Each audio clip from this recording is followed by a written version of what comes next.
आज मैं आपको एक ऐसा सटीक उपाय बता रहा हूं, यदि आप इस उपाय को करेंगे 100% आपको फायदा होगा।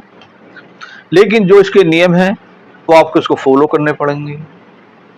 चाहे वो मेरे पे बहुत कमेंट्स में पड़े रहते हैं कि गुरुजी कोई ऐसी पूजा पाठ बताओ जिससे कि बच्चों की शादी नहीं हो रही शादी हो जाए। कोई कहते हैं कि हमारा व्यापार नहीं चल रहा व्यापार सही हो जाए। कभी कभी ऐसा होता है कि बीमारी घर में प्रवेश कर गई, बीमारी दूर नहीं हो रही। आज मैं आपको एक ऐसा सटीक उपाय बता रहा हूं जिसके करने से आप स्वयं करेंगे और आपको स्वतः ही फायदा होगा। कुछ चीजें ऐसी होती हैं जिन्हें हम नियम के अंतर्गत करना पड़ता है और उसकी टाइम की पाबंदी होती है। आप इसे ध्यान से सुने, वीडियो को बार बार देखें और समझें। इसका क्या है कि आप कोई पीपल का वृक्ष देखें आसपास, जैसे मंदिर में हो या कहीं भी ऐसी जगह देख लें कि पुराना वृक्ष हो। एक चीज का ध्यान रखें कि पीपल का वृक्ष पुराना होना चाहिए। बहुत लोगों ने क्या करा कि पीपल की पूजा करने के लिए अपने जो है किसी चीज में लगा दिया, जैसे कि पोट वगैरह में या गमले वगैरह में, तो वो कार्य आपका गारंटी नहीं है कि वो कार्य पूर्ण होगा। पुराना वृक्ष लें, 400 ग्राम बाजरा लें। उसमें मैं आपको इसी में एक यंत्र बना के रखूंगा, उसे आप यंत्र को बनाना है। यंत्र में से कागज की में एक कुछ अक्षर लिखे होते हैं, उसमें हमेशा ध्यान रखें कि जैसे उसे बीसे का यंत्र कहते हैं कि वो 2 नंबर से स्टार्ट होगा, तो हमको ऐसे ही उठाना है 9 खाने बना के, 2 3 4 6 7 8 9।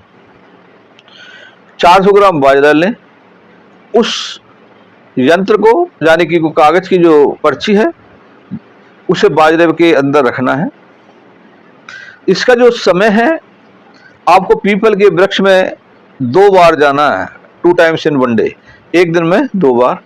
इसमें सबसे पहले ध्यान रखना है प्रातः काल, जब अंधेरा उजाला हो।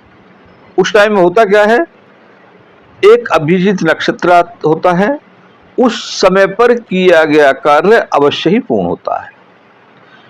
फिर एक समय आता है सायकाल, जब अंधेरा होता है, उजाला होता है, जिसे देसी भाषा में हम झोला मोला कहते हैं। एक टाइम उस पे जाना।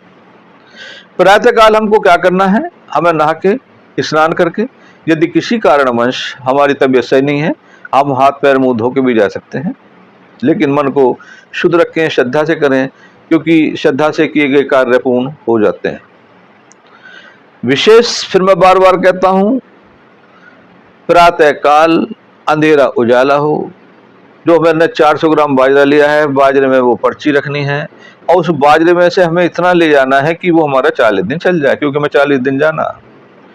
सबसे पहले घर से हम एक लोटा जल लेके जाएंगे, एक पुड़िया में बाजरा लेके जाएंगे, पीपल महाराज को स्नान कराएंगे और उस बाजरे को चढ़ाएंगे और अपनी विश कहेंगे कि हे पीपल महाराज, हे ब्रह्म देवता, हमारा ये विश पूरी कर दीजिए। ध्यान रहे, विश एक रहे, अवश्य पूरी होगी। यदि आप अनंत विश लगाएंगे कुछ पूरा नहीं होगा।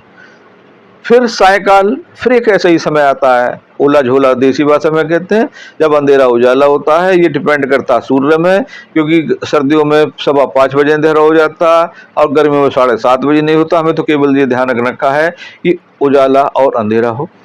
लंबी बत्ती की सरसों के तेल का दीपक जलाना है और हमें फिर विश कहनी है। ध्यान रखिए, विश केवल एक ही हो।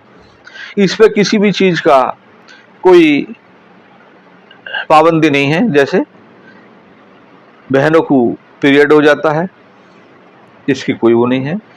विशेष ध्यान रखें, संडे को जाना नहीं है, संडे का दिन काउंट हो जाता है। इसका सबसे बढ़िया तरीका क्या होता है कि कोई कैलेंडर वगैरह ले लीजिए, उस पर आप निशान लगा दीजिए और संडे में क्रॉस लगा दीजिए कि हमें संडे को नहीं जाना। हमेशा ध्यान रखें, बड़े ध्यान से सुने कि कभी भी हमें जो है कोई भी कहे हमें संडे के दिन पीपल पर नहीं जाते हैं, क्योंकि हर दिन लक्ष्मी का वास रहता, ब्रह्म वास रहता, लेकिन संडे के दिन इसमें दरिद्रता का वास होता है। इस विषय में आपको एक बिल्कुल हकीकत की, रियल की आपको एक कहानी भी बताऊंगा। संडे को नहीं जाना, संडे का दिन काउंट हो जाएगा 41वें दिन, जब 41 डेज हो। अगर वो संडे को पड़ जाता किसी कारणवश, तो हम अगले दिन लेंगे, मंडे को। हमें 5 धुली उड़द की दाल की पकौड़ी बनानी है, एक डोने में 5 पकौड़ी। अब सुबह सुबह या हम रात को बना के रख सकते हैं मीठी सूट, सब जानते हैं मीठी सूट कैसे बनती है, थोड़ी इमली ले लेते हैं, गुड़ ले लेते हैं, उसे बना लेते हैं, नमक गिरते नहीं है उसमें, एक डोने में वो ले लेते हैं और एक डोने में वो ले लेते हैं। बहुत से सॉस वगैरह ऐसा नहीं करना, घर पे बनाना, शुद्ध होना, क्योंकि हमें देवताओं का भोग लगाना है।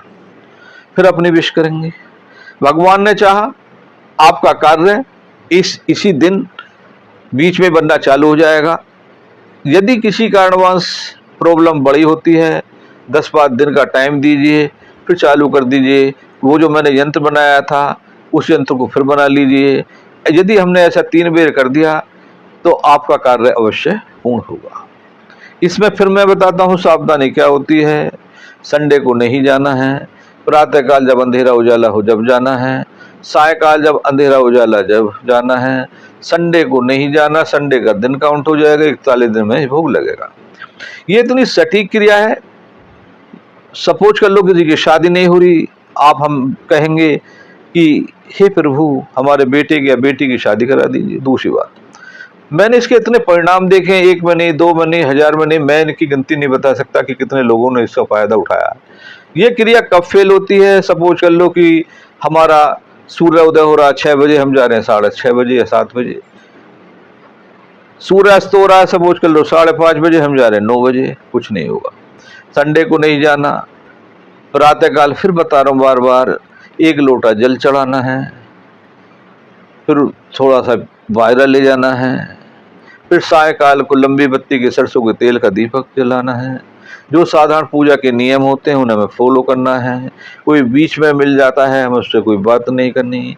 जो भी प्याज खाते हो, लहसुन खाते हो, जो भी क्रिया करते हो, जो भी, इसका कोई परहेज नहीं है। बस सबसे बड़ी इसकी टाइम की पाबंदी है।